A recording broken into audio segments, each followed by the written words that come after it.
The sky stayed gray and cloudy over the next few days, but the showers didn't hamper the rebuilding of the camp. In fact, Fireheart welcomed the cleansing rain that would wash the ash into the soil and help the forest recover. But this morning the sun shone high overhead, the clouds billowing away over the horizon. The sky would be clear for tonight's gathering, Fireheart thought ruefully, wishing for once that the moon could be hidden so that the gathering could not be held. Blue Star was still a long way from being her former self, emerging from her den only when Whitestorm persuaded her to come and see how the repairs were coming along. The ThunderClan leader had nodded blankly at the cats as they worked before limping back to the security of her nest. Fireheart wondered if she even remembered that the gathering was tonight. Perhaps she should go and find out. He padded around the edge of the clearing, feeling a ripple of pride at the work the clan had done so far. The camp was already regaining some of its former shape. The trunk of the elder's oak was blackened, but still in one piece, although its maze of branches had burned away to nothing. Bramble Nursery, which had been stripped of its protective leaves down to the tangled stems, had been carefully patched with leafy twigs fetched from less damaged parts of the forest. And the camp wall had been shored up with the strongest branches the cats could find, although there was little they could do to replace the thick barrier of ferns that used to surround the camp. For that, they would have to wait for the forest to grow again. Fire heard a scratching behind the nursery. Through the patchy walls he saw a familiar pelt of white fur. "Cloudpaw!" he called. The apprentice emerged from behind the bramble bush, his jaws crammed with twigs that had been weaving through the nursery walls. Fire blinked in welcome. He hadn't been the only cat to notice how hard Cloudpaw had worked these past few days to fix the camp. There had been no more questions about the white apprentice's commitment to the clan. Fireheart wondered if it had taken something as severe as a fire for Cloudpaw to discover the true meaning of loyalty. The young cat stood in front of him now without speaking, his fur flattened and blotchy with soot and mud, his eyes stained with exhaustion. "Go and rest," Fireheart ordered gently. "You've earned it." Cloudpaw dropped his bundle of twigs. "Let me finish these first. You can finish them later." "But I've only got a few left to do," Cloudpaw argued. "You look dead on your paws," Fireheart insisted. "Go on." "Yes, Fireheart." He turned to leave and glanced forlornly at the fallen oak where Small Ear sat with Dappletail in one eye. "The elder's den seems so empty," he mused. "Patchfelt and Halftail are with StarClan now," Fireheart reminded him. "They'll be watching you tonight from Silverpelt." A wave of regret tugged at his belly as he remembered that Blue Star had refused to conduct the proper ceremony for her dead clanmate. "I will not place them in the paws of StarClan," she had told him bitterly. "Our warrior ancestors do not serve the company of ThunderClan cats." And so Whitestorm had soothed the anxious clan by speaking the words that would send Yellowfang and Halftail safely to their old friends in Silverpelt, just as he had done for Patchfelt at the RiverClan camp. Cloudpaw nodded, but he looked unconvinced. Fireheart knew that the apprentice still found it hard to believe that the lights of Silverpelt were the spirits of their warrior ancestors, watching over their old hunting grounds. "Go and rest," he repeated. The young cat dragged his paws toward the charred stump where the apprentices gathered to eat and share tongues.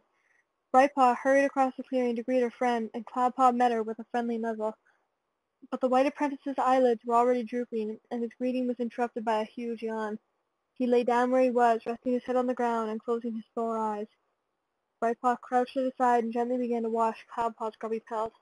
Watching them, Fireheart felt a pang of loneliness as he remembered the same companionship he had once shared with Graystripe. He turned his paws once more toward Blue Star's den. Longtail was sitting outside, and he nodded as Fireheart passed. Fireheart paused at the entrance. The lichen had been burned away and the stone was black with soot. He mewed a quiet greeting and stepped inside.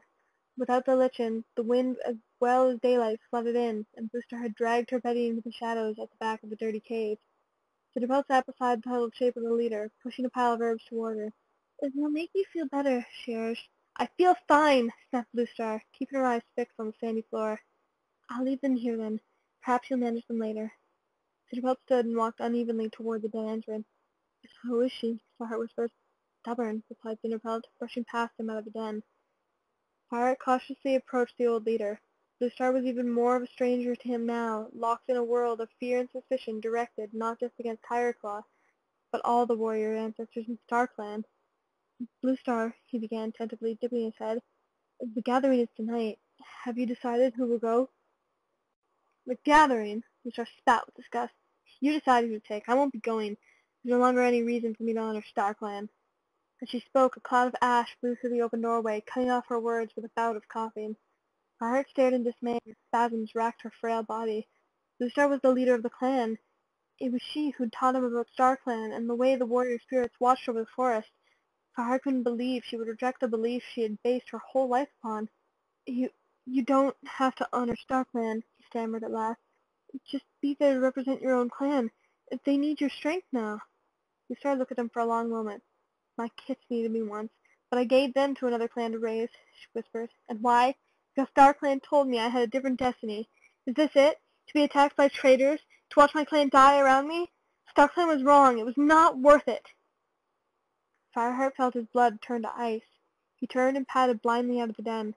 Sandstorm had replaced Longtail outside. Fireheart looked hopefully at the place of the pale orange warrior, but she clearly hadn't forgotten his harsh words, because she fixed her eyes on her paws and let him pass without speaking.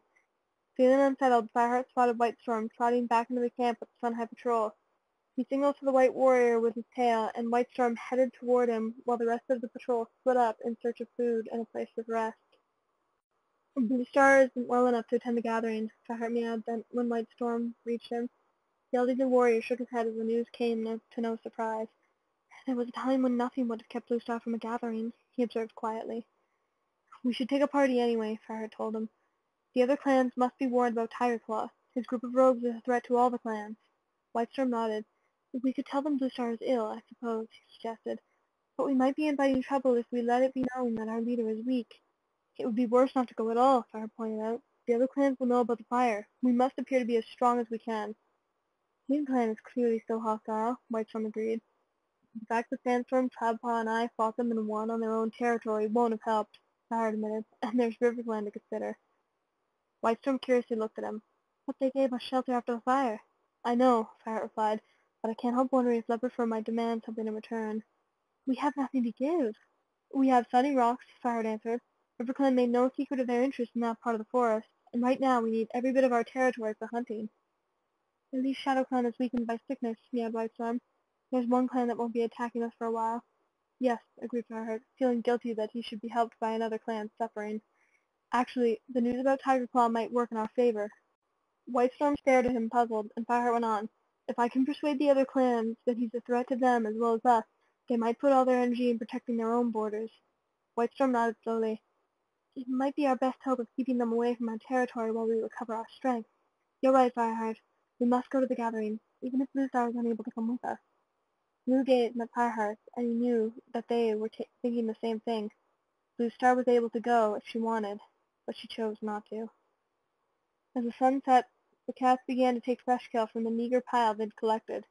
Fireheart helped himself to a tiny shrew, which he carried to the nettle clump and gulped down in a few hungry mouthfuls.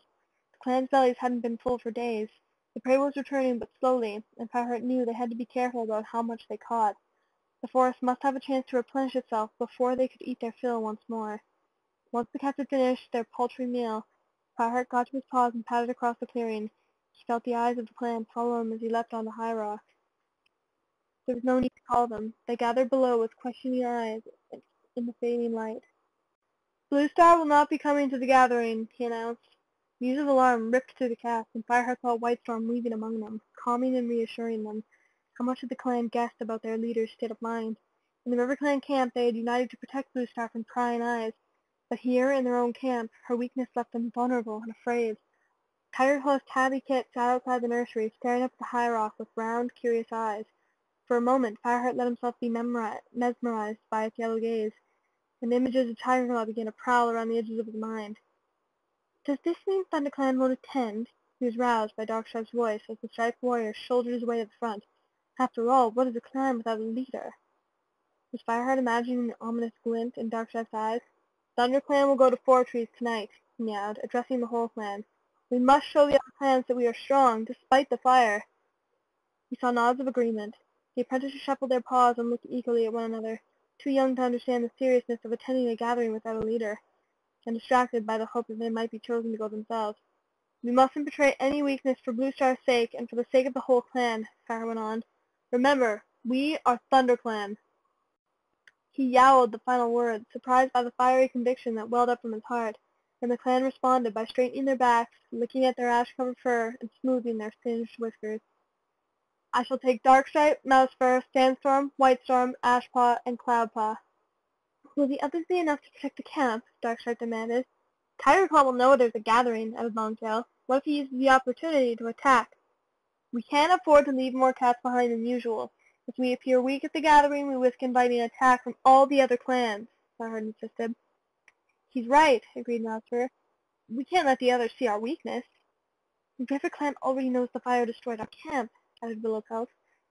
We must show them we are strong as ever. Then we are agreed? Asked Fireheart. Longtail, Dustpelt, Frostfur, Brindleface, and Brackenfur will guard the camp. Elders, Queens, you will be safe with them, and we shall return as soon as we can. He listened to the murmurs and searched the eyes, looking up at him. With a wave of relief, he saw heads begin to nod. Good, he meowed, and leapt down from the rock. The warriors and apprentices he had chosen to come with him were already circling the camp entrance, impatiently flicking their tails. A familiar long-furred white pelt was among them. This would be Cloudpaw's first gathering. Fireheart had been looking forward to this moment since the kid had first come to the clan. He still remembered his own first gathering, racing down the slope to Fortress, surrounded by mighty warriors, and he couldn't help feeling a stab of disappointment as he looked around at the smoke-stained and hungry cats Cloudpaw would have to follow. And yet, Fireheart could feel their excitement and pent-up energy as strong as ever. Sandstorm was kneading the ground with their forepaws, and Mousefer's eyes shone brightly in the growing darkness as Fireheart hurried across to them. Longtail, he meowed, pausing briefly beside the brown warrior. You will be senior warrior here. Guard the clan well. Longtail dipped his head to Fireheart. They'll be safe, I promise. Fireheart's glow of satisfaction at Longtail's respectful gesture was soured by the mocking glance Darkstripe threw him from the camp entrance.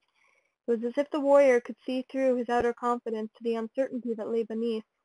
Fireheart caught Sandstorm's eyes as he passed her. She was staring at him intently. Bluestar made you deputy. She expects you to know what to do. Her challenging words, which had stung like an adder's bite before, suddenly strengthened him, and he flashed Darkstripe a look of defiance as he led the way out of the camp. The cats charged silently through the forest, the burned trees reaching into the darkening sky like twisted claws. Fireheart felt his paws sink in the ash, damp and sticky, but there was a hopeful scent in the air of fresh green shoots sprouting from the cinders. He glanced backward. Cloudpaw was keeping up well, and Sandstorm was pushing ahead, drawing closer until she ran at his side, matching his pace. He spoke well on High Rock, she meowed, panting. Thanks, answered Fireheart. He pulled away as they scrambled up the steep mound, but Sandstorm caught up as they reached the top. I'm sorry about what I said about Bluestar, she meowed quietly. I was just worried. The camp is looking great considering I'm deputy, Fireheart suggested sourly. Considering it was so badly damaged, Sandstorm finished. Fireheart's ears twitched. Bluestar must be proud of you, she went on, and Fireheart winced. He doubted if Bluestar had even noticed, but he was grateful for Sandstorm's words. Thanks, he meowed again. He turned his head as they ran down the other side of the mound and looked into the warrior's soft emerald eyes. I missed you, Sandstorm, he began. He was interrupted by the sound of powerful paws drumming behind them, and the voice of Darkstripe growled. So, what are you going to tell the other clans, then? Before Fireheart could answer, a fallen tree loomed ahead. He sprang into the air, but the branch caught his paws, and he landed clumsily, stumbling. The other cats raced past him, but they slowed instinctively as Fireheart fell behind. Are you okay? Darkstripe asked as Fireheart caught up to him. The striped warrior's eyes glinted in the moonlight.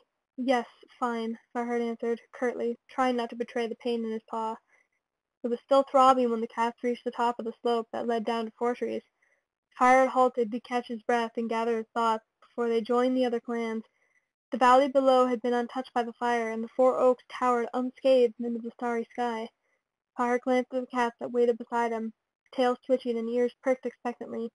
They obviously trusted him to take Bluestar's place at the gathering, and convince the other clans that ThunderClan had not been weakened by their recent tragedy. He had to prove himself worthy of that trust. He flicked his tail, signaling to them as he had seen Bluestar signal them many times before, and plunged down toward the great rock.